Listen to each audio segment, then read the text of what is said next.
Two charges 2 microcoulomb and minus 2 microcoulomb are placed at points A and B 6 centimeter apart. Part A में पूछ रहा है identify N equipotential surface of the system and part be what is the direction of the electric field at every point on this surface.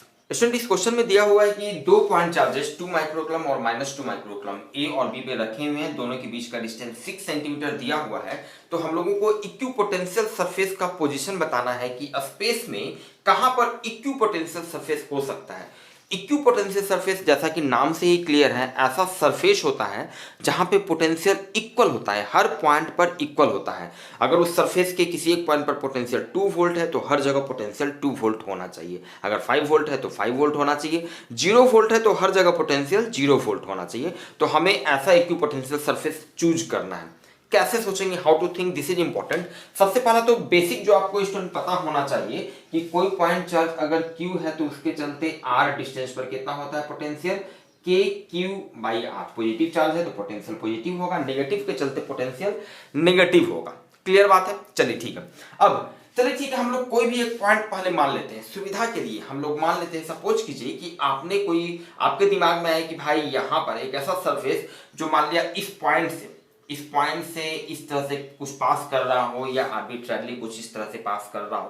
Clear है। चलिए ठीक है, कोई भी सरफेस आप मान लेते हैं तो इस पॉइंट पर जितना पोटेंशियल होगा, आप जो भी सरफेस एज्यूम करेंगे, आप समझ सकते हैं, जो भी सरफेस एज्यूम करेंगे अब उस सरफेस के हर पॉइंट पर भी उतना ही पोटेंशियल होना चाहिए।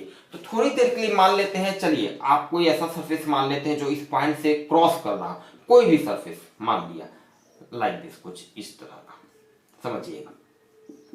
चलिए ठीक है, इस पॉइंट से पास करता हुआ ऐसा हम सरफेस दिखा रहे हैं, समझिएगा। इस पॉइंट पर जो पोटेंशियल होगा स्टूडेंट, इस पॉइंट पर पोटेंशियल मान लेते हैं, ये जो डिस्टेंस है, let distance this is 2 centimetre. अगर ये 2 सेंटीमीटर मानते हैं तो आप समझ सकते हैं ये टोटल 6 सेंटीमीटर है, तो ये डिस्टेंस हो जाएगा 4 सेंटीमीटर, ये हो जाएगा 4 सेंटीमीटर। तो इस पॉइंट पर पोटेंशियल कितना हो जाएगा, इसके चलते हो जाएगा K इंटू 2, तो K into 2 divided by 2, KQ/R positive के चलते, ठीक है। नेगेटिव के चलते नेगेटिव माइनस लिख देते हैं, ये हो जाएगा K इंटू चार्ज उतना ही है 2 डिवाइडेड बाई 4। चलिए इस पॉइंट पर पोटेंशियल इतना होगा। अब आप समझ सकते हैं, यू कैन रियलाइज इट, कि अगर मान लिया आपने कोई ऐसा सरफेस मान लिया है, भले ही इस पर परपेंडिकुलर हो या आर्बिट्ररली किसी अलग डायरेक्शन में, ठीक है, तो अब इस पर दूसरा कोई भी पॉइंट अगर आप मानेंगे तो ध्यान दीजिएगा, दूसरा कोई पॉइंट अगर इस सरफेस पे यहां मानते हैं तो अब ये डिस्टेंस आपको लेना होगा R में, ये डिस्टेंस R1 ये लेना होगा। इसके चलते जो डिस्टेंस हो जाएगा वो हो जाएगा ये R2। क्या कभी भी अब इसका जो वैल्यू आया और अब जो वैल्यू इस पॉइंट पर जो आप इसके चलते लिखेंगे K इंटू 2/R1 और इसके चलते K इंटू 2/R2, आप समझ सकते हैं कि अब ये दोनों का वैल्यू सेम नहीं आएगा, कुछ अलग आएगा, क्योंकि दोनों चार्जेस से अब ये डिस्टेंस का वैल्यू चेंज हो चुका है। ये डिस्टेंस का वैल्यू अब चेंज हो चुका है। ये 4 नहीं रह गया, R2 कुछ अलग, ये 2 नहीं रह गया, कुछ R1 अलग हो गया। मतलब कभी भी भाई अब इक्विपोटेंशियल सरफेस है तो जितना इस पॉइंट पर होना चाहिए हर पॉइंट पर उतना ही होना चाहिए, तो कभी भी नहीं आएगा। तो हीट एंड ट्रायल मेथड से आप समझ सकते हैं कि आपको सिर्फ और सिर्फ इस सिचुएशन में एक ही ऐसा सरफेस मिलेगा जहां पे हर पॉइंट पे पोटेंशियल सेम होगा, और वो सरफेस क्या होगा आप समझ सकते हैं। चलिए इसको अलग से दिखाते हैं। ये आपका A और B हो गया, दो पॉइंट, यहाँ पे 2 माइक्रोकुलम, यहाँ पे -2 माइक्रोकुलम। क्लियर है। और अगर आप इसका middle point, exactly middle point आप इसका इमेजिन करें तो यहाँ पे पोटेंशियल, ये मिडिल पॉइंट मान लिया P है, तो यहाँ पर पोटेंशियल क्या होगा VP क्या होगा, इसके चलते मिडिल पॉइंट है, मतलब ये डिस्टेंस भी 3 सेंटीमीटर, ये भी 3 सेंटीमीटर, तो KQ/R। क्लियर है। प्लस इसके चलते माइनस के चलते माइनस, तो -K इंटू 2/R 3 सेंटीमीटर, इसके चलते हुए 3 centimetre, and this will give you 0 volt. यहाँ पर पोटेंशियल 0 वोल्ट होगा। अब आप समझिए ये मिडिल पॉइंट है, और अगर इससे पास करता हुआ एक परपेंडिकुलर सरफेस आप मान लेते हैं, एक परपेंडिकुलर सरफेस मान लेते हैं, थोड़ा इमेजिन कीजिएगा, कुछ इस तरह का सरफेस मान लेते हैं, कुछ इस तरह का आप एक सरफेस मान लेते हैं, एक सरफेस मान लेते हैं, एक इस तरह का सरफेस मान लेते हैं, परपेंडिकुलर सरफेस। क्लियर है, परपेंडिकुलर सरफेस। तो ध्यान दीजिएगा, अब बेनिफिट क्या है, बेनिफिट ये है कि अब यहां पर तो पोटेंशियल 0 वोल्ट है भाई, यहां पर पोटेंशियल 0 वोल्ट आया, मिडिल पॉइंट था, इसके चलते जितना पॉजिटिव उतना इसके चलते नेगेटिव 0 वोल्ट।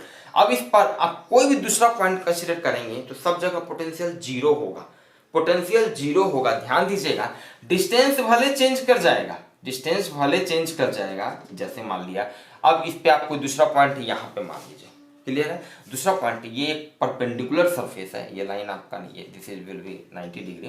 तो आप अब ये डिस्टेंस, अब ये डिस्टेंस मान लिया r1 है और ये डिस्टेंस r2 है, क्लियर है। तो ध्यान दीजिएगा, इनफैक्ट यहाँ पे अब r1 और r2 का वैल्यू सेम हो जाएगा, ये 90 डिग्री है, ये 90 डिग्री है और ये आपका 3 सेंटीमीटर है, दिस इज 3 सेंटीमीटर। तो अगेन यहाँ पर जो पोटेंशियल इसके चलते होगा उतना ही इसके चलते होगा, r1 और r2 का वैल्यू फिर सेम हो जाएगा, सेम हो जाएगा, जिसके चलते अगेन यहाँ पर 3 सेंटीमीटर की जगह पे कुछ इसका वैल्यू आएगा and again this will give you 0 volt ही, ठीक है। यहाँ पर अब कोई तीसरा पॉइंट आप मान लीजिए यहाँ पे, अब फिर ये डिस्टेंस भले चेंज कर जाएगा r1 डैश r2 डैश, लेकिन ये r1 डैश r2 डैश का वैल्यू फिर बराबर हो जाएगा, नीचे वाला फिर बराबर हो जाएगा, जिसके चलते जितना पॉजिटिव इसके चलते, पॉजिटिव चार्ज के चलते उतना नेगेटिव इसके चलते, नेट पोटेंशियल 0 वोल्ट। मतलब कि डिस्टेंस तो चेंज होते चला जाएगा लेकिन ओवरऑल 0 वोल्ट, हर जगह आपको 0 वोल्ट मिलेगा, मतलब this will be your equipotential surface. लेकिन दूसरे आप किसी भी केस में, अभी जस्ट यहाँ पे क्लियर किए, किसी भी केस में आपको हर पॉइंट पे पोटेंशियल सेम नहीं होगा, ठीक है।